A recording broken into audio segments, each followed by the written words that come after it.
ممنوع موسموں کی کہانی، یہ اس کی کہانی ہے، لیکن میں اس کا آغاز بھول گئی ہوں۔ دراصل اس کا تو کوئی آغاز تھا ہی نہیں۔ اس نے مجھے بتایا تھا کہ زندگی کا ہر لمحہ ایک نئی کہانی کی تشکیل کرتا ہے، تو اس کی تو زندگی کا ہر لمحہ ایک کہانی ہی ہے۔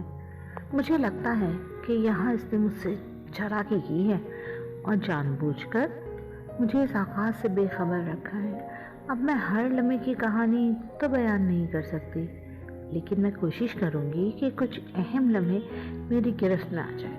یہ کہانی اس لیے لکھی جا رہی ہے کہ یہ محفوظ ہے اس وقت سے جب کوئی آگ کا گولا آئے اور ہم سب کو بھسم کر دے، اور جب خدا داڑھی کو جاتے ہوئے ہمارے جلے ہوئے جسموں کو تعصب سے دیکھ رہا ہو تو اسے یہ اوراق نظر آ جائیں اور وہ جبرائیل سے مخاطب ہو کر کہے، انہیں سنبھال رکھو، ممکن ہے کسی اگلے صحیفے میں کام آ جائیں۔ تو کہانی کہاں سے شروع کی؟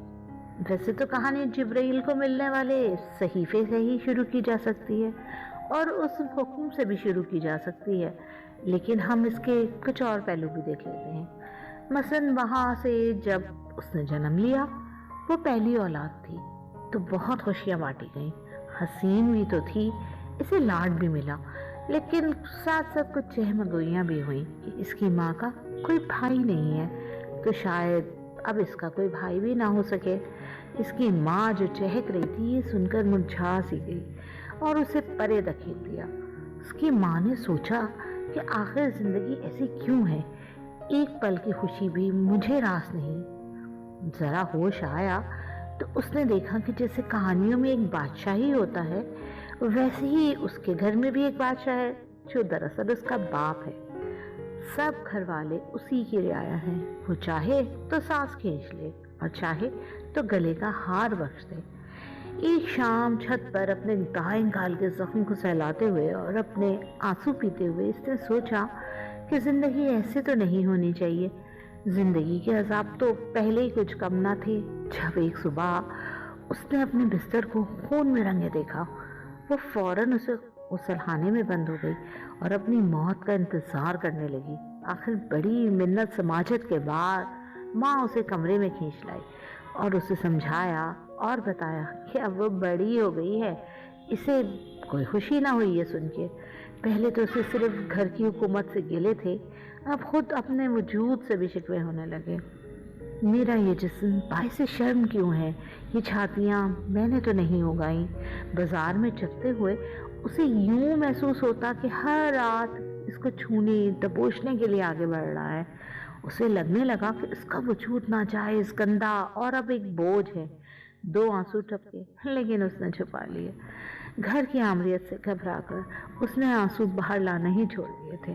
اب وہ اس کے اندر ہی کہیں گرتے رہتے اور خون کے ساتھ مل کر سارے جسم میں دوڑتے تھے۔ زندگی ایسی تو نہیں ہونی چاہیے تھی، لیکن پھر اس کی زندگی کی کہانی میں ایک دفعہ کچھ ایسا بھی ہوا کہ جب اس نے پہلی دفعہ اپنے محبوب کو دیکھا۔ یہ رومانوی آغاز یقیناً پڑھنے اور سننے والوں کے لیے دلچسپی کا باعث ہوگا۔ جب اس نے پہلی دفعہ اپنے محبوب کو دیکھا تب دو انسانوں کے درمیان اچانک آنے والی ان شعاؤں کو وہ کچھ نہ جانتی تھی، لیکن ایک دن اسے ایک نئی ترنگ، ایک نئی راہ ملی۔ وہ جس راستے سے گھبراتی تھی اب تو ان پر ہی اترا کر چلنے لگی۔ وہ بھول گئی کہ اسے زندگی سے کیسے کیسے شکوے ہوا کرتے تھے، اسے کیا کیا غم ہیں جو اس نے اٹھائے اور ابھی اٹھانے بھی ہیں۔ وہ خود کو کسی پرندے کی طرح آزاد محسوس کرنے لگی۔ اس کا دل زور زور سے یہ کہتا کہ زندگی، ہاں زندگی تو ایسے ہی ہونی چاہیے۔ لیکن اس کہانی کو وہاں سے بھی شروع کیا جا سکتا ہے جب اسے پتہ چلا کہ بند کمرہ اور ہلکی روشنی میں ہونے والا ایک عمل بھی محبت ہی ہے، لیکن محبت کا یہ گوشہ تو خوف سے جڑا ہے، مکمل ہو جانے کا فرحت بخش احساس اور اس کے ساتھ بالکل ساتھ سروس روڈ پہ چلنے والا ڈر۔ اس نے جانا کہ زندگی ہاں یا نہیں، گناہ اور ثواب، خدا اور شیطان، صحیح اور غلط کے درمیان ایک الجھی ہوئی پتنگ کی ڈور ہے۔ اس ڈور کا سرا ملنا ناممکن ہے، اگر مل بھی جائے تو کیا، زندگی تو بے سوادی ہے۔ کہانی تو وہ بھی ہے جب پہلی بار اس کا دل ٹوٹا، اس کی محبت پامال ہوئی اور اس کا خلوص، اس کے جذبے پاؤں تلے رون دیے گئے۔ اسے لگنے لگا تھا کہ شاید محبت ہی زندگی ہے، لیکن یہ دھوکہ کھانے کے بعد اسے پتہ چلا کہ نہیں، ایسا نہیں ہے۔ محبت اور نامحبت دو متضاد کنارے ہیں جن کے بیچ ہم ہینگر پہ ٹنگے کپڑوں کی طرح لٹکے رہتے ہیں۔ زندگی میں شاید ایک ہی بار محبت کی ہوا چلتی ہے جو محبت کی سرزمین پر ہمیں لے جاتی ہے اور ہمیں لگنے لگتا ہے کہ بس یہی زندگی ہے، اور پھر کچھ کالی گھٹائیں چلتی ہیں جو ہمیں اس گھڑے میں پھینک دیتی ہیں جہاں محبت کبھی بھی نہیں ہوتی۔ ایک پچھتاوا ہوتا ہے اور انسان اپنی موت کی دعا کرتا ہے۔ کہانی تو وہاں سے بھی خوبصورت ہے جب اس نے اپنے پہلے بچے کو جنم دیا۔ اسے لگا کہ وہ صرف ایک بچہ ہی نہیں ہے بلکہ وہ تو اس کی پوری کائنات ہے، تو اس نے اپنے صبح اور شام بس اسی بچے کے نام کر دیے۔ کبھی کبھی تو وہ بچہ اس کی سہیلی بن جاتا اور وہ راز کی ساری باتیں اس سے کہہ دیتی۔ کبھی کبھی وہ اس کی ماں بن جاتا تو وہ اس سے گلے لگا کر رو لیتی۔ کبھی کبھی اس بچے کی شکل اس کو اپنے محبوب جیسی لگتی تو وہ اس کے جسم کے ہر کونے کو دیوانہ وار چومتی۔ وہ جانتی تھی کہ زندگی یہی نہیں ہے، ایک دن یہ بچہ بھی بڑا ہو کر سب کچھ بھول جائے گا، دور جا کر کہیں اپنی زندگی خود بنائے گا، تب وہ اس کے لیے کچھ نہیں ہوگی، کہیں نہیں ہوگی۔